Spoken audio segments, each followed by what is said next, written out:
There was a woman who learned to smile even when her heart was breaking. Every family gathering felt less like a celebration and more like a courtroom where she was judged for a crime she had never committed. The moment she walked into the room, conversations changed. Some people looked at her with pity, others with amusement, and a few didn't even bother lowering their voices before making another cruel joke. A woman her age without a husband must have done something wrong. What's the point of success if no one wants to marry you? She smiled through every insult because she believed arguing would never change closed minds. But what her family never knew was that the life they mocked had been built on sacrifices so great that one day, when the truth finally came out, every person who had laughed at her would be left sitting in complete silence. Adanna had just turned 36. She was known throughout her town as one of the most honest accountants anyone could hire. Shop owners trusted her with their businesses, young entrepreneurs sought her advice, and elderly couples often prayed for her because she never charged those who genuinely couldn't afford her services. Outside her family, people admired her kindness and respected her character. But inside her own family, none of that mattered. To many of her relatives, she was simply the unmarried daughter. Every achievement disappeared the moment someone noticed there was no wedding ring on her finger. As a little girl, Adanna had dreamed about having a family of her own. She imagined a small house filled with laughter, children running through the yard, and evenings spent beside a husband who loved her with all his heart. She believed marriage was a beautiful gift, but only when it was built on respect and genuine love. She refused to marry because of pressure or fear. She wanted a partner, not a title. Life, however, had written a different story. When Adanna was 22 years old, her father, Obura, became seriously ill. He had worked as a carpenter for nearly 40 years, building homes for other families while struggling to provide for his own. Every penny the family had saved disappeared into hospital bills. Adanna had only recently graduated from university and dreamed of beginning her career, but those dreams were quietly placed aside as she searched for every job she could find. She believed her father would recover. Instead, she buried him. The pain was almost unbearable, but an even greater tragedy followed only 5 months later. Her mother, Ngozi, never recovered from losing the love of her life. Grief slowly consumed her until illness took her away as well. Within a single year, Adanna stood beside 2 graves.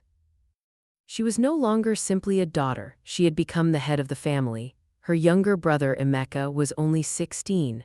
Kioma had just turned 14. Little Adiz was 11 years old and still cried herself to sleep every night, hoping their parents would somehow come home. Relatives attended the funeral and offered comforting words. "We're here if you need anything. You won't face this alone. We're family." But as weeks turned into months, those promises quietly disappeared. Everyone returned to their own lives. The responsibility remained with Adanna. She looked at her frightened siblings one evening as they sat silently around the dinner table and made herself a promise. "As long as I am alive," she whispered, "you will never feel abandoned." It was a promise that would cost her almost everything. She accepted a junior accounting position during the day. At night, she prepared tax records for local businesses. On weekends, she managed payroll for small companies. Many nights she worked until 3 in the morning before sleeping for only a few hours and beginning again. Some months there wasn't enough money for everyone to eat properly. Whenever that happened, Adanna simply claimed she had already eaten at work. Her siblings believed her. Years later, they would discover she had gone to bed hungry more times than they could count. Despite the hardships, Adanna never allowed her brother and sisters to feel poor. Birthdays were celebrated. School uniforms were always clean. Homework was completed together around the dining table. She attended every parent-teacher meeting, every graduation ceremony, every school performance. She wanted them to believe life was still beautiful despite everything they had lost. As the years passed, she became less concerned about herself. Every dream she had was replaced by someone else's future. She often told herself there would be time later. Later she would travel. Later she would rest. Later she would fall in love. Later became a promise she never stopped making to herself. When she turned 27, someone unexpectedly entered her life. His name was Chaik. He was a civil engineer who had recently moved into town to supervise a large construction project. Their first conversation happened during a community fundraising event where Adanna volunteered as the accountant. Unlike everyone else, Chaik didn't notice her because she was beautiful. He noticed her because she treated every person with the same kindness. Whether speaking to wealthy businessmen or elderly cleaners, she smiled exactly the same way. That impressed him. Their friendship slowly grew into something much deeper. They spent evenings walking through the town square, talking about books, faith, family, and dreams. For the first time in years, Adanna laughed without pretending. She felt seen, not as someone's guardian, not as the responsible older sister, simply as Adanna. 2 years later, Chaik asked her to marry him. There was no expensive restaurant, no grand performance, just a quiet evening beneath an old tree where they often met after work. He looked into her eyes and said, "I don't promise a perfect life. I only promise that whatever life gives us, we'll face it together." Tears filled Adanna's eyes. Every part of her wanted to say yes. She imagined introducing him to her future children, growing old together, building the peaceful home she had dreamed about since childhood. But reality arrived before the words could leave her lips. Only a week earlier, Emeka had received admission into one of the country's finest engineering universities. The tuition fees were enormous. Kioma had just been accepted into nursing school. Adi still had several years before finishing secondary school. Without Adanna, none of those dreams would survive. She gently held Chaik's hands. "I love you," she whispered. He smiled. "I know, but I need more time." His smile slowly disappeared. "How much time?" She looked down. "I don't know." Chaik remained silent for several moments, then he nodded. "I'll wait." And he did, for almost another year, but every time they planned their future, another responsibility appeared, another school payment, another emergency, another sacrifice. One evening, Chaik invited her to the riverside where they had shared so many conversations. He looked exhausted. "So many times," he said quietly, "I've imagined our wedding." Adanna lowered her eyes. "I have too, but your family will always come first." She wanted to disagree. She couldn't because he was right. "I don't blame you," he continued. "Your heart is one of the reasons I love you, but I also dream of becoming a husband, of becoming a father. If I keep waiting, I'm afraid both of us will lose the future we deserve." Adanna felt her heart breaking. She wanted to ask him not to leave. She wanted to promise everything would somehow work out. Instead, she whispered the hardest words she had ever spoken. "You deserve happiness." Chaik's eyes filled with tears. "So do you." They hugged each other one last time before walking away in opposite directions. Adanna stood there long after he disappeared from sight. That night she cried until sunrise. Then she washed her face, prepared breakfast for her siblings, packed their lunches, smiled as though nothing had happened, and continued living the life everyone expected from her. No one knew she had buried another dream. Years passed. Every sacrifice began to bear fruit. Emeka graduated as one of the top engineering students in his university. Kioma became a pediatric nurse. Adiz earned a scholarship that allowed her to complete her education without worrying about tuition. Watching them succeed filled Adanna with overwhelming pride. She believed every sleepless night had been worth it. But while her siblings were building successful futures, another pattern was growing stronger. The older Adanna became, the crueler her relatives became. Every family gathering felt exactly the same. One aunt always asked, "Still no husband?" Another laughed, "Maybe you're too educated." A cousin once joked, "If you wait much longer, you'll be attending weddings as everyone's grandmother." Everyone laughed. Adanna smiled politely. Inside, each joke left another wound. She never defended herself because she believed people who enjoyed judging others rarely listened to explanations. One afternoon, her cousin Ifoma announced her wedding. The entire family celebrated for weeks. Adanna happily volunteered to help organize the finances. She negotiated with vendors, reviewed contracts, and helped the bride's parents save money wherever possible. No one thanked her. On the wedding day, she wore a simple emerald green dress. She congratulated the bride warmly and quietly took her seat. For a few minutes, everything seemed peaceful. Then the whispers began. An elderly aunt looked directly at her before saying loudly enough for others to hear, "She's beautiful. It's such a shame Beauty couldn't find her a husband." Several women laughed. Another cousin smiled sarcastically. Maybe she'll catch the bouquet. Someone else replied at her age she should catch the groom instead. The table exploded with laughter. Adanna lowered her head for only a moment before forcing another smile. She had become an expert at pretending words didn't hurt, but deep inside she felt something slowly breaking. She had no idea that before this wedding ended, the greatest humiliation of her entire life was waiting for her.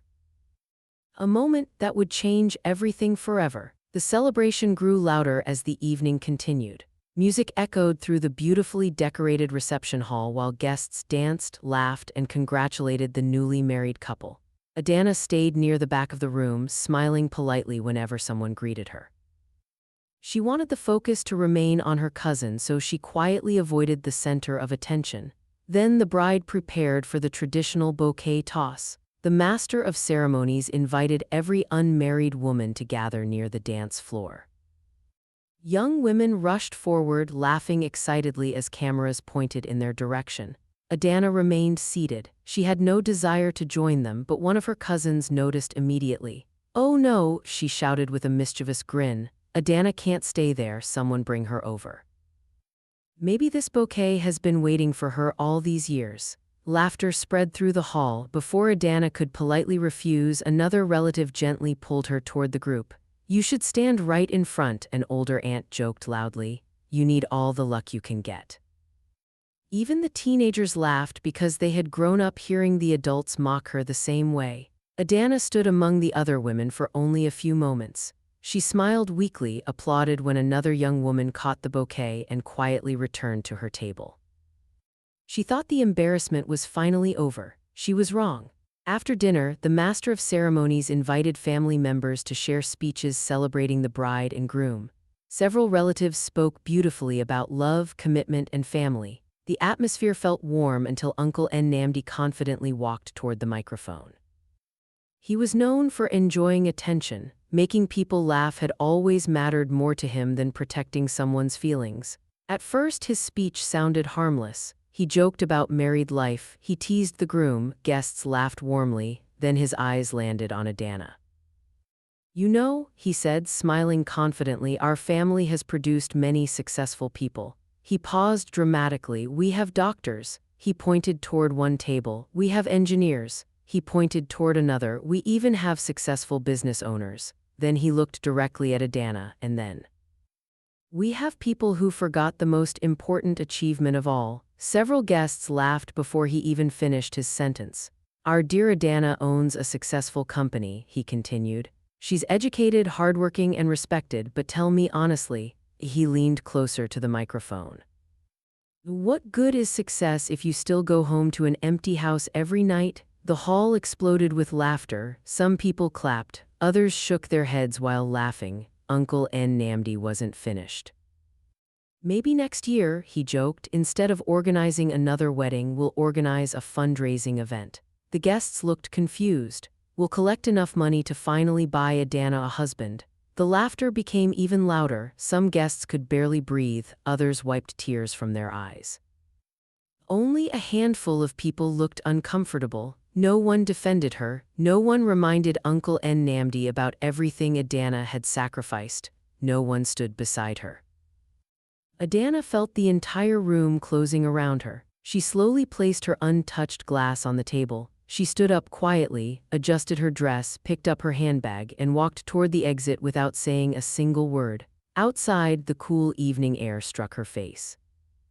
She reached her car before the tears finally escaped. She cried harder than she had cried in years, not because of one cruel speech, but because she suddenly realized something painful. The people she had loved all her life had never taken the time to understand her.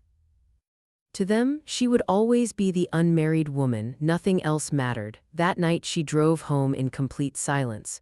When she opened the front door, her younger siblings immediately noticed her swollen eyes. Emeka stood up first. "What happened?" Adanna forced a smile. "I'm fine."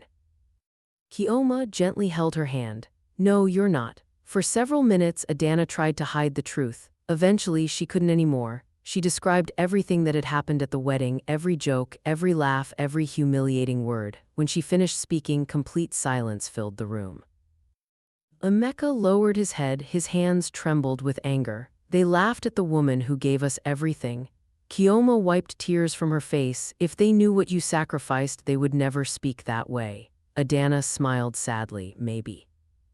Adiz quietly asked, why didn't you ever tell them? Adanna looked toward the old family photograph hanging on the wall. Because kindness loses its meaning the moment it becomes a performance. Those words stayed with her siblings forever. The following morning, Adanna woke before sunrise exactly as she always had. She prepared breakfast, opened her office, welcomed clients with the same warm smile, but inside something had changed. She stopped waiting for people to understand her.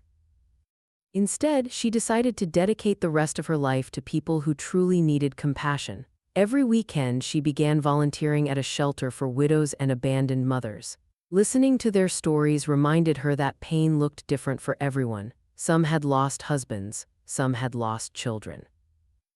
Others had lost hope. She helped them manage finances, taught them bookkeeping skills, and encouraged them to start small businesses.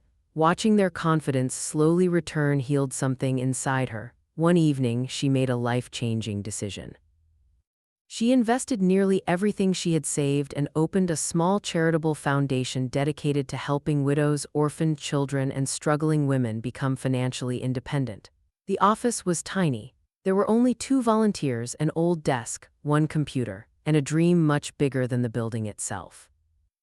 Many people doubted her, some relatives laughed again. Maybe she's helping strangers because she doesn't have children. Another joked, charity doesn't replace a family. Adanna ignored every insult. She had learned that people who judged the loudest often understood the least. Months passed, then years. The little foundation slowly transformed hundreds of lives. Widows learned tailoring, baking, and business management. Children returned to school. Single mothers opened successful shops. Families who once depended on charity eventually became donors themselves. Without seeking attention, Adanna's work began attracting it. Local newspapers published her story.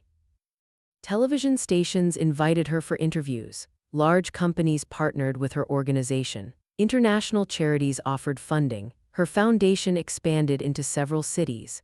Thousands of families found hope because one woman refused to let cruelty destroy her heart. Meanwhile, her siblings built remarkable lives. Emeka became one of the country's most respected structural engineers. Kioma opened a children's health clinic.